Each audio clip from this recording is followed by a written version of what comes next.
আল্লাহ রসুল সাল্লাহ সাল্লাম পরিষ্কার বলেছেন যে জাতি যেরকম তার নেতৃত্ব সেরকম। আমি একটা স্লোগান এখন প্রায় বলি, আল্লাহর আইন চাই, সৎ লোকের শাসন চাই, তার সাথে সৎ, দক্ষ, যোগ্য নাগরিক চাই।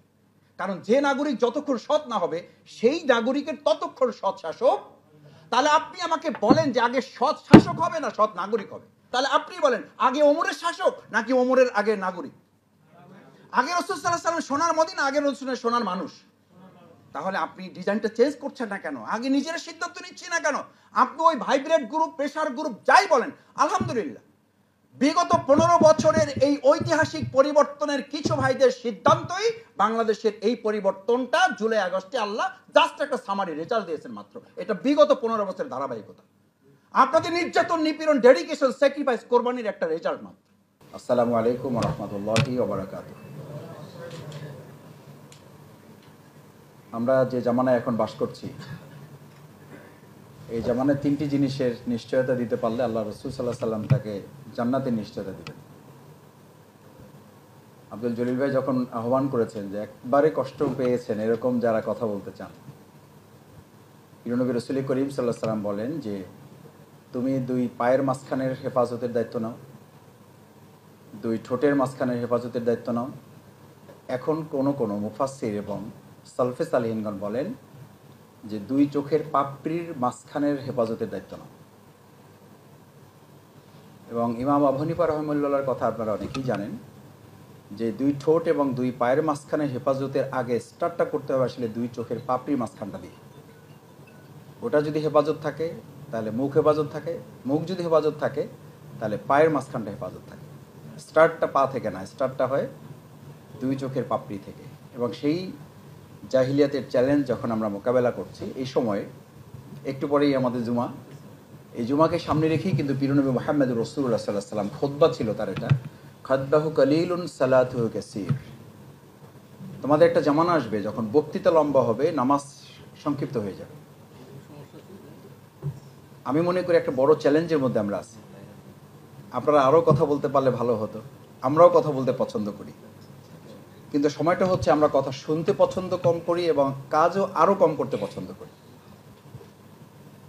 রসুল করিম সাল্লাল্লাহু আলাইহি ওয়াসাল্লাম আব্দুল্লাহ ইবনে মাসউদ রাদিয়াল্লাহু তাআলাকে সামনে রেখে একটা সংকটের কথা বললেন। আব্দুল্লাহ ইবনে মাসউদ রাদিয়াল্লাহু তাআলা আন ক্বালা রাসূলুল্লাহ সাল্লাল্লাহু আলাইহি ওয়াসাল্লাম ওয়া ইয়াকুলুনা মা লা ইয়াফআলুন।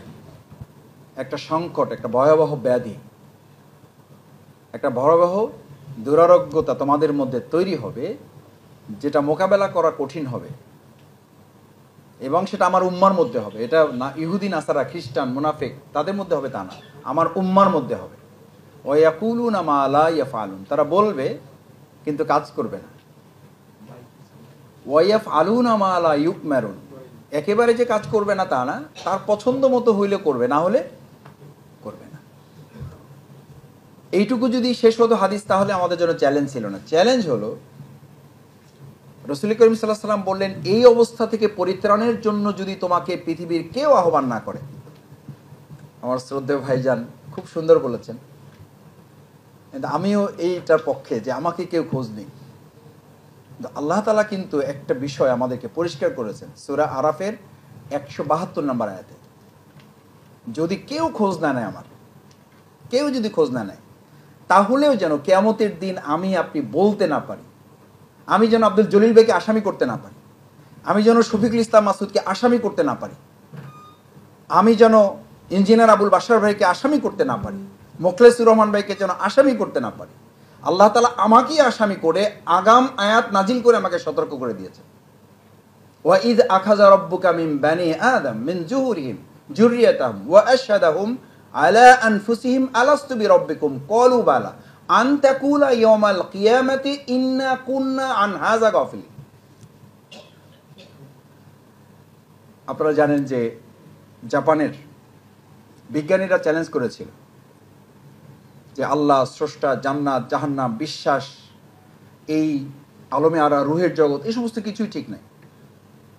তো ওরা 4টা মুরতাদকে এক জায়গায় করেছে। মুরতাদকে এক জায়গায় করে ওদের মুখের মানে ভার্বাল অ্যান্সারটা নিয়েছে, আর হার্টের সাথে ওরা কম্পিউটার সেট করে দিয়ে ওখানে কম্পিউটারের অ্যান্সারটা নিয়েছে যে ওর হার্টটা কি বলে। তো ওকে জিজ্ঞেস করছে জান্নাত আছে, ও মুখে বলতেছে না, কিন্তু হার্ট অ্যান্সার দিছে ইয়েস। ওকে জিজ্ঞেস করতে হচ্ছে রব আছে, ও মুখে বলতেছে নো, কিন্তু ওর হার্ট অ্যান্সার করতেছে ইয়েস। ওকে জিজ্ঞেস করতেছে পরকাল আছে, ও বলছে নো, ওর হার্ট বলতেছে ইয়েস। এটা 4টা অ্যান্সার যখন পরপর আসছে, ওই 3টাই ঈমান এনেছে। কেন বলছি এটা? আন তাকুলা ইয়াউমাল কিয়ামাতি ইন্না কুন্না আন হাযা গাফিলিন। আপনাকে আমাকে এই পৃথিবীতে যখন আল্লাহ পাঠান, নিশ্চয়ই আমাদের পরস্পরের দায়িত্ব আছে। আমি এই পয়েন্টটা দিয়ে শুরু করেছি এই জন্য, যেখানে আমরা সামগ্রিকভাবে এটার সাথে সম্পৃক্ত। আমি এটা আশা করি আমাকে যদি বুলুল ভাই আরেকটু শক্ত করে ধরতো, তাহলে কিন্তু আমি আর এই অবস্থা হতো না। আমাকে যদি আরেকটু জলিল ভাই শক্ত করে ধরতো, তাহলে কিন্তু আমি এগিয়ে যেতাম। কিন্তু আল্লাহ তাআলার পদ্ধতিটা আপনাকে আমাকে তো সামনে আগে রাখতে হবে, তারপরে জলিল ভাই, তারপরে শফিকুল ইসলাম মাসুদ, তারপরে মুখলিসুর রহমান ভাই, তারপরে ইঞ্জিনিয়ার আবুল বাশার ভাই। অবশ্যই সেই পয়েন্ট আমার সামনে থাকে, নিঃসন্দেহে এটাকে ইগনোর করার কোনো সুযোগ নাই। কিন্তু আল্লাহ তাআলা বলে দিচ্ছেন আন তাকুনা ইয়াউমাল কিয়ামা, কিয়ামতের দিন যেন কেউ এটা বলতেই না পারে, এই কোশ্চেন যেন তুলতে না পারে, আমাকে তো আসলে কেউ সতর্ক করে নাই, আমাকে তো আসলে এই কথা কেউ বলেই নাই, আমাকে তো এটা কেউ মনেই করাই দেয় না, আমার ছাত্র জীবন তো কেউ তুলেই ধরে নাই। ইন্না কুন্না আন হাযা গাফিলিন, এই ব্যাপারে আসলে আমি কিছু জানতাম না। এই কথা যেন সে বলতে না পারে, সেই জন্য আমি আপনি যখন কাঠামোতেই আসি নাই, অকাদ কুন্তা মা মাহিনা, আপনি যখন একটা অপবিত্র অপরিচ্ছন্ন এক ফোঁটা পানিতেও পরিণত হন নাই। অকাদ কুন্তা দাইফা, আপনি যখন দুর্বল ছিলেন না। অমা কুন্তা রিজালান, আপনি যখন একটা পুরুষে বা একটা নারীতে পরিণত হন নাই। অমা কুন্তা সাগীরা, আপনি যখন ছোটও ছিলেন না। তারও অনেক আগে যখন আলমে আরো রুহের জগতে ছিলেন, তখন আল্লাহ তাআলা আমাকে আপনাকে জানিয়ে দিয়েছেন আলাস্তু বিরাব্বিকুম। আপনি আমি কিন্তু এই কথা কেউ বলি নাই, পরিস্থিতি বুঝা নেই, তারপরে জবাবের ব্যাপার আসবে। অথবা দেশের সিচুয়েশন কি হবে, অথবা আমার আইডেন্টিটি কি হবে, আমি ব্যাংকার হব নাকি ডাক্তার হব নাকি ইঞ্জিনিয়ার হব নাকি রাজনীতিবিদ হব নাকি শিক্ষাবিদ হব নাকি বুদ্ধিজীবী হব, কি হব, এই সব কিছুর উপরে আমার ব্যস্ততা, আমার পরিধি, আমার ব্যাপকতা, আমার ডেজিগনেশন, আমার স্ট্যাটাস, এই সব কিছু বিবেচনা আমি পরে এই ব্যাপারে জবাব দেওয়ার ব্যাপারে সিদ্ধান্ত নেব। এই কথা কিন্তু আমরা কেউই বলি না, সবাই এক বাক্যে বলেছি কলু বালা। কলু বালা এবং কলু নাম, এখানে অ্যারাবিকের অনেক ভালো টিচার সমতুল্য আছেন, যাদের ছাত্র হওয়ার উপযুক্ত আমি না, তো সেখানে বলা হয়েছে যে নাম কেন আমরা বলি নাই, বালা কেন আমরা বলেছি। তাফসীর কারকগণ বলেন নাম বললে অর্থ হতো ওই কাজ কমপ্লিট হয়ে গেছে, যেটা শেষ হয়ে গেছে সেটা হলো নাম। আর যেটা আমি করব ফিউচার টেন্সে, যে দায়িত্ব আমার উপর অর্পিত হয়, যে বোঝা আমার ঘাড়ে চাপিয়ে দেওয়া হয়, যেটা যতদিন থাকবো ততদিন এই দায়িত্ব নিয়ে আমি চলবো, এটার নাম হচ্ছে বালা। ইয়েস, আমি যতদিন বেঁচে থাকবো ততদিন আমি এই দায়িত্ব পালন করবো, এবং এই ক্ষেত্রে কেউ সাহায্য করলেও করব, কেউ সাহায্য না করলেও করব, এই পয়েন্ট পর্যন্ত শেষ না। পয়েন্টটা পরেরটা কি, গোটা পৃথিবী যদি আমাকে অসহযোগিতা করে, এটা হচ্ছে মাওলানা মওদুদী মরহুম রহমাতুল্লাহের কথা। জামাত ইসলামী করবে তারা, ইসলামী ছাত্র শিবির করবে তারা, যে তাকে কেউ সহযোগিতা করবে তারপরে কাজ করবে সে না, তার জন্য জামাত দরকার নেই। কেউ তাকে সহযোগিতা করবে না এই কথা বলে সে চুপ বসে থাকবে, তার জন্য জামাত দরকার নেই। জামাত প্রতিষ্ঠাই হচ্ছে তাদের জন্য, গোটা পৃথিবী তার অসহযোগিতা করবে, আর সে শব্দ বলবে যে আমি পুরা স্রোতের গতির বিপরীতে চলবো না, বরং স্রোতের গতিটাই আমি কি করে দেবো। দিস ইজ জামাত ইসলাম। সেই জামাত ইসলামীর আমি যদি একটু শুভাকাঙ্ক্ষী হই, তারও কিন্তু মেথডটা হচ্ছে এই। আপনারা আল্লামা ইকবাল রাহিমাহুল্লাহর কথা জানেন, 4টা মুসলিমকে ধরে নিয়ে আসছে, 4টা মুসলিম ক্যাটাগরিক্যালি। ফার্স্ট মুসলিম, stand here, this is river, what's your responsibility. এই যে নদী দেখতেছো, তোমার কাজ কি? বলছে আমার কাজ কি, ডু সামথিং, কিছু একটা করা। আমরা অনেকে বলি যে মাসুদ ভাই একবারে যে কিছু করতেছি না, টের পাইতেছে না, বুঝবেন এক সময়। আমি বললাম যে ভালো কথা, আপনি অনেক কিছু করতেছেন, ঠিক আছে, কিন্তু রাসূল করিম সাল্লাল্লাহু আলাইহি সাল্লাম তো ডু সামথিং এর কথা বলেন না, well do something, or stop, হয় ভালো কিছু করো নাহলে চুপ থাকো। চুপ থাকাটা একটা ইবাদত। আর কিছু একটা করতেছি মানে হচ্ছে আমার পছন্দ মতো আমি করতেছি, আমার ইচ্ছা মতো আমি করতেছি, আমার ইচ্ছা মতো, আপনার পছন্দ মতো কিছু করার জন্য পৃথিবীতে আমাকে পাঠানো হয় নাই। মাওলানা মওদুদী মরহুম রাহমাতুল্লাহ এই ক্ষেত্রে একটা it is as like a brick, একটা ইটের উদাহরণ দিয়েছেন। 1 লক্ষ ইট যদি পড়ে থাকে, এটাকে দেখে কেউ বলবে না দিস ইজ ওয়াল। বিল্ডিং তো পড়ে, আপনি কি বলবেন ইজ দিস ওয়াল? 1 লক্ষ ইট এক জায়গায় পড়ে আছে, আপনি দেখে বলবেন যে ইজ দিস ওয়াল? মাওলানা মওদুদী মরহুম রাহমাতুল্লাহ একেবারে এইরকম 25 জন নিয়ে যখন বসছেন, আলেমদের নিয়ে বসছেন, এবং আলেমরা কোশ্চেন তুললো, আমাদের প্রথম বিরোধিতা কে করবে? বলছে আলেমরা করবে। আলেমরা একটু বিস্মিত হলো, একটু কষ্টও পাইছে। এই যেমন আপনারা, আমরা কথা বলতে পারি না, হয়তো কেউ কষ্ট পাইছেন, বলেন নাই, ওনারা একটু কষ্ট পাইছে, বলে নাই। বলছি এটা কেমন কথা বলেন, আলেম দিন না আপনি বসছেন, আপনারা বলছেন আপনার আলেমরাই বিরোধিতা। বলছে হ্যাঁ, প্রথম বিরোধিতা আলেমরা করবে। তখন উনি বলেন আজ লাইক ব্রিক হচ্ছে এটা যে 1,00,000 ইট থাকবে কিন্তু ইটগুলো বিচ্ছিন্ন থাকবে। এই ইট দেখে কি আপনারা কেউ বলবেন, এই 25 জন আলেম বলেন যে কেউ বলবেন ইজ দিস ওয়াল? বিল্ডিং তো পড়ে, বলছেন আমরা কেউ বলবো না। তাহলে বলবেন ইজ দিস বিল্ডিং? বলছে না, তাও বলবো না। তাহলে কি করতে হবে?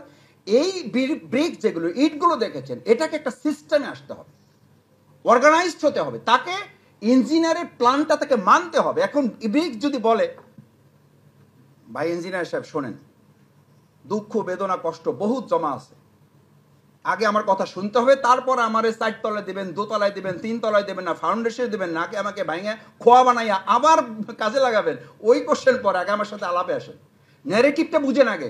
তো ইঞ্জিনিয়ার বলছে ভাই বলেন কি অসুবিধা? কয় যে শোনেন, আগে একটা কাদার গোল্লা ছিলাম, এইটারে সাইজ করছে, কিচ্ছু বলি নাই, মেনে নিছি, যে ঠিক আছে নিলাম মেনে, প্রথম ধাপ তো এইটুকু মেনানো যায়। এরপরে রোদে দেশে, তখনও ভাবলাম বোধহয় এই পর্যন্ত শেষ। তখন দেখলাম যে এই তো শেষ হচ্ছে না, রোদে কিছু ভেঙে ফেটে চুরে গেল, ওখান থেকে কিছু বাদ পড়ে গেছে। ওই যে প্রফেসর গোলাম আজমের রাহমাহুল্লাহ শহীদ, ওনার তো আপনারা অনেকের খুব কাছে থেকে আপনারা যারা পেয়েছেন, আমরা অতটা পাইনি, কিন্তু ওরা এইরকম কাছে থেকে আমরা রাজশাহী ইউনিভার্সিটি থেকে এসে স্টাডি ক্লাস করতাম, আমাদের চোখের দিকে তাকায়, আমরা ডানে বামে তাকাইলে বলতে এই তুমি ওঠো, তোমার ছুটি। স্যার কেন আজকে ছুটি হয়ে গেল আমার? বলছে যে তুমি আলোচনাও চলতেছে ডানে তাকাইলে কেন? 100 কেজি ওজনের একটা বোমা ফাটলেও তো তুমি ডানে তাকাইলে তুমি জামাত ইসলামী সমর্থক না, তুমি ছাত্র শিবির করো, কি শিবির করো, যাও, আমি কিন্তু ইউনিভার্সিটির সভাপতি, ছুটি দিতেছে মানে, যাও তোমার ছুটি আছে। এটা কল্পনা করা যাবে? এটা করলে তো এখন বলবেন সেই জামাত ইসলামী আর নাই। আমরা শুধু রুহামা খুঁজি, সরি আপনারা অন্যভাবে নিয়েন না, আমি প্রায় বলি আমাদেরকে আমরা রুহামা বলতে বুঝি যে শুধু দয়া করা হবে, আমার কোনো কাজ থাকবে না, তারপরও বলা হবে আরে মাসুদ ভাই জিনিস একখান, আপনি আপনার মতো লোকই হয় না। আর রুহামা বলতে রাসূল সাল্লাল্লাহু আলাইহি ওয়াসাল্লাম তাকে বুঝিয়েছেন যে নামাজে জামাতে যাবে না, ওই ঘরে যদি নারী এবং শিশু না থাকতো ওই ঘরে জ্বালিয়ে দাও, এটার নাম হচ্ছে রুহামা, যে ওই ঘর জ্বালিয়ে দাও, কারণ দুনিয়ার আগুনের চেয়ে জাহান্নামের আগুনটা তার জন্য। এই শক্ত কথাটুকু যদি হজম করার সামর্থ্য আমার না থাকে, তাহলে ছাত্র শিবির হিসাবে আমাকে গড়তে সে ব্যর্থ হয়েছে।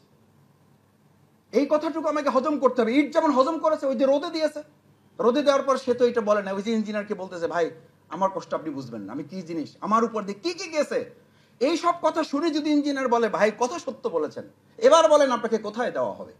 সমস্ত ইট যদি একত্র হয়ে বলতে আমাকে ছাদেও দিবেন না, আমাকে মাটির নিচেও দেবেন না যেখানে দেখা যায় না, ছাদেও দেবেন না যেখানে আজীবন রোদে পড়তে হবে, বৃষ্টিতে বন্যায় ভিজতে হবে, খবরদার আমাকে দিবেন দোতলায় এমডি সাহেব অথবা চেয়ারম্যানের রুমে, যেখানে ফ্যানও থাকবে, এসিও থাকবে, ডেকোরেশন থাকবে। পৃথিবীর সমস্ত ইটগুলো যদি এক বাক্যে এই কথা বলে, পৃথিবীর একজন ইঞ্জিনিয়ারের নাম বলেন, আপনি একজন দক্ষ ইঞ্জিনিয়ারের নাম বলেন, যে ইঞ্জিনিয়ার পৃথিবীতে 10 তলা বিল্ডিং তো পরের কথা, একটা ফাউন্ডেশন করতে পারবে। চ্যালেঞ্জ দিয়ে গেলাম আপনাকে, সরি আপনারা মুরব্বী মানুষ, আমার কথায় কষ্ট নিয়েন না। জামাত ইসলামী হচ্ছে ফার্স্ট থিং, আপনাকে আল্লাহর সেই নীতিমালাটা মানতে হবে যে আমার সমস্ত চিন্তা পছন্দ অপছন্দটা এক জায়গায় আমাকে সারেন্ডার করতে হবে। সেই ইঞ্জিনিয়ারটা কত দক্ষ কত অদক্ষ, কত বয়সে বড় কত বয়সে ছোট, আমি শফিকুল ইসলাম মাসুদ না হলে আপনাদের সামনে কথা বলার কি ইখতিয়ার আছে আমার? আমাকে এই চেয়ারে বসতে দেওয়ার কি ইখতিয়ার আছে? এইটুকু ইখতিয়ার নিয়েছেন আপনি এই কারণে, this is Islam, this is our dedication, this is our lesson. এটা হচ্ছে আমাদের শিক্ষা, যে ইটের এই 3য় দফাটার পরে 4র্থ দফায় তাকে যখন আগুনের মধ্যে দেওয়া হবে, এই আগুনের মধ্যে দেওয়ার পরে যদি সে জিজ্ঞেস করতো ভাই আসসালামু আলাইকুম ভালো আছেন, আপনারা সাইজ করছি কিছু বলেন নাই, আপনাকে রোদে দিয়েছি তাও কিছু বলেন না, এখন আগুনে দিলাম, তাহলে দিচ্ছেন এই পর্যন্ত শেষ। এরপরে দেখেন ওই ইটকে যখন আবার খোয়া বানানো হয়, ইট তো কোশ্চেন করতেই পারতো যে খোয়ায় যদি বানাবেন তাহলে ইট বানালেন কেন? আমাদের অনেকে জিজ্ঞেস করে ওই মাসুদ এই দায়িত্ব যদি দেবেন তাহলে আগে অমুক জায়গায় রাখলেন কেন? আমি বললাম ওই যে ইট, তাকে ইট বানানো হয়েছে আবার খোয়া বানানো হচ্ছে, এই জন্য যে প্রয়োজনটা আপনার না, প্রয়োজনটা ইঞ্জিনিয়ারের, প্রয়োজনটা বিল্ডিং এর।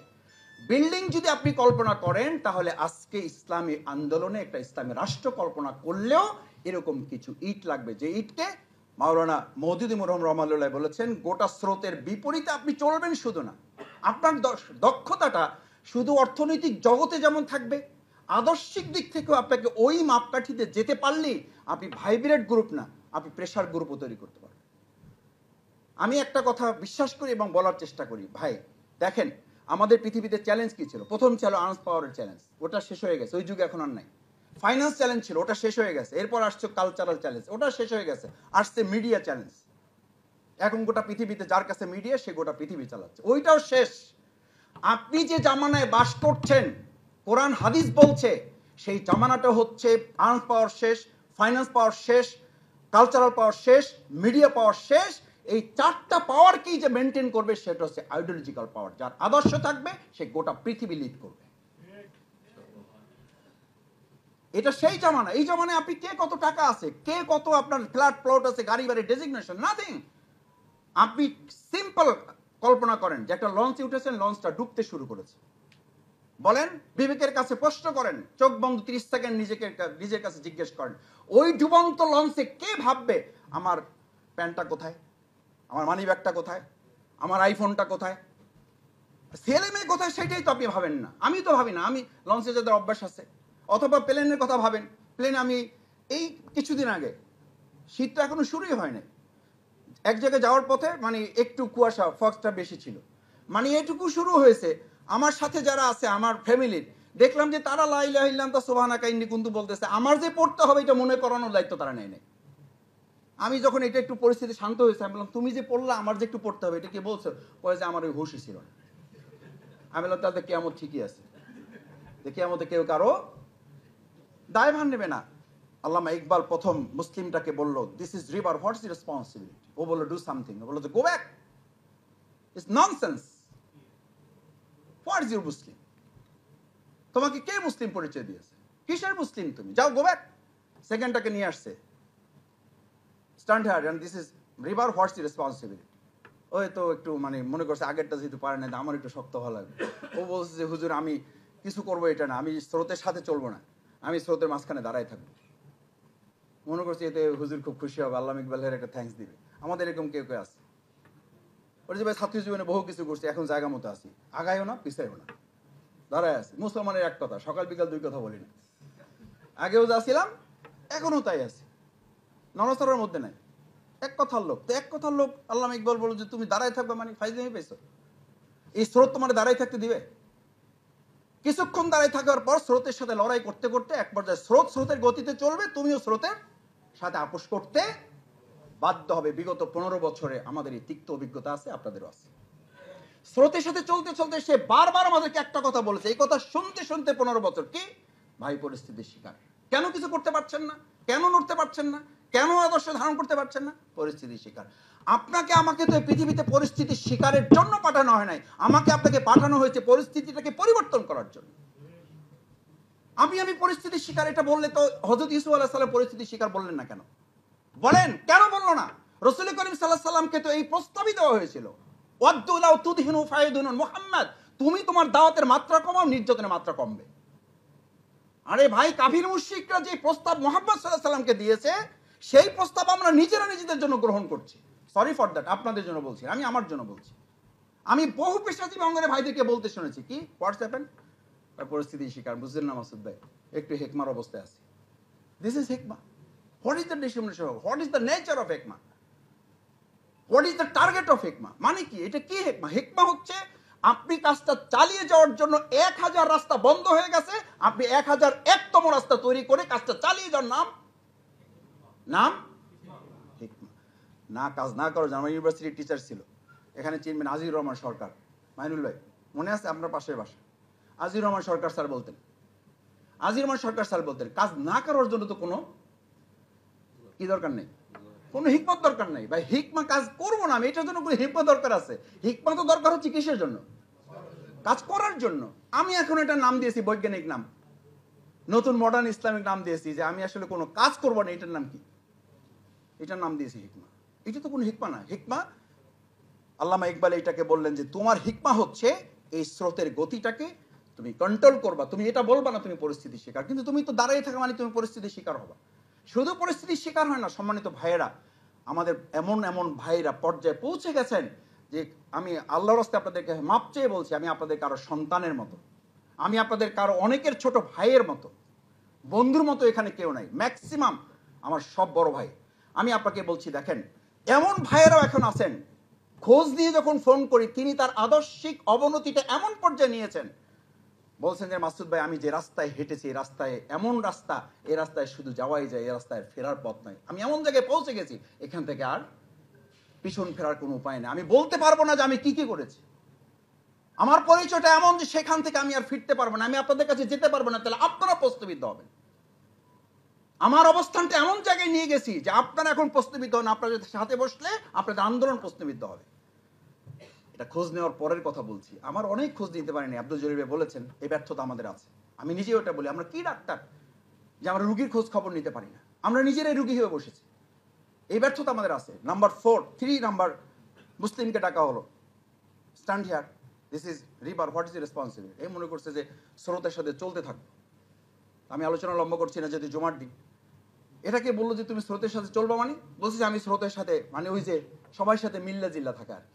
এই মিল্লা জিল্লা থাকার একটা টার্ম আছে আমাদের, ওই যে ভাই আমি সহ অবস্থানে বিশ্বাস করি। আমি বললাম সহ অবস্থানে যদি বিশ্বাস করেন তাহলে ডাক্তার আপনাকে প্রেসক্রাইব করার পর দুটা কথা লেখে, খাবেন খাবেন, বলেন খাবেন আর খাবেন না। তা আপনি যদি সহ অবস্থানে বিশ্বাস করেন বলেন যে না দুইটাই চলবে, প্রেসারও চলবে, গরুর গোস্তও চলবে। আপনি যদি সহ অবস্থানে বিশ্বাস করেন জমির খেতে আগাছাও থাকবে ফসলও থাকবে, ওর উপরে সার দেন, দেন সার। আমাদের ব্যাংকে অনেকে বলে কয়েছে ভাই একটু মিল্লা জিল্লা থাকেন, কি করবেন? অর্থনৈতিক সেক্টরে বলে কয়েক একটা মিল্লা জিল্লা থাকেন, সহ অবস্থানে একটু গ্রাজুয়াল করেন। আমি বললাম হ্যাঁ করলাম, তো আপনি গ্রাজুয়াল করেন। আপনি একটা ক্ষেতের কল্পনা করেন, শস্যের ক্ষেতের, সেই ক্ষেতে আগাছাও থাকবে আপনার ফসলও থাকবে, ওর উপরে বিসমিল্লাহ আল্লাহু আকবার সুবহানাল্লাহ আলহামদুলিল্লাহ লা ইলাহা ইল্লা আনতা সুবহানাকা ইন্নী কুনতু মিনাজ জালিমিন, বুকে ফু দিলেন, দিয়া ওর উপরে সার দিলেন। আপনি বলেন বিবেচনায় বলেন, আপনার বিবেচনায় বলেন ওই ক্ষেতে দোয়া দুরুদ পড়ে ওই আগাছা এবং ফসল থাকা অবস্থায় আপনি যখন সার দিলেন আগাছা বাড়বে না ফসল বাড়বে? আমাদের সমাজে এখন কি বাড়তেছে? কি বাড়তেছে? আগাছা বাড়তেছে। আমাদের দোয়া দুরুদ ঠিকই আছে, আমাদের তাসবিহ তালিল ঠিকই আছে, আমাদের তাহাজ্জুদ ঠিকই আছে, কিন্তু ওই যে সারের মতো আগাছা আছে, দুটো মিলিয়ে আছে। আল্লামা ইকবাল বলল গো ব্যাক, গো ব্যাক। এই স্রোতের সাথে চলবা, সবাই মিল্লা জিল্লা থাকবা, তারপরে মনে করতেছে সব ঠিক হয়ে যাবে, তুমি একসময় তাদের মধ্যে হারাই যাবা। এবং ফাইনালি জমির কল্পনা করেন, ওই জমিতে আসলে শেষ পর্যন্ত কি পাওয়া যায়? ওই জমিতে কি পাওয়া যায় যেখানে সহাবস্থান বিশ্বাসী করা হয়, সেখানে শেষ পর্যন্ত কি পাওয়া যায়? ফসলটা শেষ হয়ে যায়, শুধু আগাছাটাই থেকে যায়। এটা পৃথিবীর নিয়ম, আল্লাহ শিখিয়েছেন এখান থেকে। এখন আর একটা কথা ওঠে, আমাকে অনেকে জিজ্ঞেস করে মাসুদ ভাই একটু তো বুঝেন না, ঝামেলা তো হয়। বলে হ্যাঁ ঝামেলা তো হবেই, আপনার প্রমোশন তো আটকে যাবেই, আপনার ট্রান্সফার তো হবেই। কেন হবে? আমি তো সত্যের পথে, আমি সত্যের পথে আছেন বলি তো হবে। আপনি যে ওই যে সবুজ আগাছা দেখেন না, আগাছাও আছে ফসলও আছে, আপনি খেয়াল করেন ওই আগাছা এবং ফসলের মধ্যে পোকা পড়ে কোথায়? পোকাটা কোথায় পড়ে? এই পোকার মাথায় কে ঢুকাইছে? পোকার মাথায় ব্রেনটা কে দিয়েছে যে আঘাতটা আগাছায় করতে হবে না, আঘাতটা করতে হবে কোথায়? ফসলে করতে হবে। দেখি ফসলটা টিকে থাকে কিনা, ফসলের এবিলিটিটা আছে, ক্যাপাসিটি ক্যাপাবিলিটি আছে কিনা, সে এই পোকার শেষ আক্রমণটাকে ধারণ করে। Tolerance is the best teacher. এখন দুনিয়াকে বলা হয় যে আপনার কি আছে আর কি নাই, নাথিং টু ডু, কিচ্ছু করতে হবে না, আপনার মধ্যে সহনশীলতা আছে কিনা। এই সহনশীলতার স্লোগান ইংরেজিতে যখন দেওয়া তখন আমরা বলি আরে বাপরে বিরাট ব্যাপার স্যাপার, tolerance is the best teacher. আরে ভাই এই কথা তো আল্লাহ তাআলা কোরআনে বহু আগে বলে রেখেছেন যে স্থিরতা আসে আর সে আজিম থেকে, আর অস্থিরতা আসে ইবলিসের থেকে। এখন আমি আমাদের কোনো কোনো ক্ষেত্রে ভাইদের মধ্যে খেয়াল করি, কারো কারোর মধ্যে এমন অস্থির অবস্থা, ভাই এটা হয়ে গেল ওটা হয়ে গেল। আমি বললাম এইটা হয়ে গেল ওটা হয়ে গেল কত বছরে? কয় 15 বছরে। আমি বললাম গেছে কয় মাস? কয় 3 মাস। আমি বললাম তাহলে একটু ওয়েট করেন, অন্তত 15টা মাস তো ওয়েট করবেন, একটু সময় তো দেবেন। কয় না ভাই আর সহ্য করা যায় না, আর ধৈর্য ধরা যায় না। আমি বললাম ধৈর্য ধরছেন কি? কয় ধৈর্যের একটা সীমা আছে। আমি বললাম ওইটার নাম ধৈর্য না। আমাদের ধৈর্যের এখন কি ঠিক করা হয়েছে? সীমা ঠিক করা হয়েছে। আমরা প্রায় বলি ধৈর্যের একটা, আর রাসূল সাল্লাল্লাহু আলাইহি ওয়াসাল্লাম সাবির ওয়া রাবিত, যে ধৈর্যের শেষ যেখান থেকে ওখান থেকে যে সবর, সেটার নাম রবেত। এই রবেতের জায়গায় আমাকে এখন দাঁড়িয়ে এইটাকে দুর্বলতা যদি বলেন হইতে পারে, কিন্তু আমি ফিল করি tolerance is the best teacher. আজকে সহ্য ক্ষমতা, সহনশীলতা, এই ধারণ ক্ষমতা আমাদের নিতে হবে। আমাকে কে কি বললো, আমাকে কে কি করলো, কে কি করলো না, আমি এগুলোতে পরোয়া করতে চাই না। আমি আল্লামা ইকবালের চতুর্থ ক্যাটাগরি সেই মুসলিমে পরিণত হতে চাই, যে মুসলিমকে ডেকে বলা হলো this is river, what is your responsibility. সে বলল হুজুর আমি এবার সিদ্ধান্ত নিয়েছি, আমি ডু সামথিং এই করা লোক না, আমি দাঁড়াই থাকাও লোক না, আমি স্রোতের সাথে চলাও লোক না। আমি সেই লোক, যেই লোক স্রোতের বিপরীতে শুধু যাব না, গোটা স্রোতের গতিটা কি আমি পরিবর্তন করার সিদ্ধান্ত নিয়েছি। Good, welcome. তোমাকেই দরকার। তোমার মতো মুসলিমের জন্য এই পৃথিবীটা তৈরি করা হয়েছে। এই দায়িত্বই আল্লাহ তাআলা থেকে, এটা আমার দায়িত্ব না, এটা আল্লাহ তাআলা প্রদত্ত দায়িত্ব তোমার। সম্মানিত ভাইয়েরা যারা এখানে এসেছেন, ছাত্র জীবনের সকলেরই হয়তো পরিচয় আছে।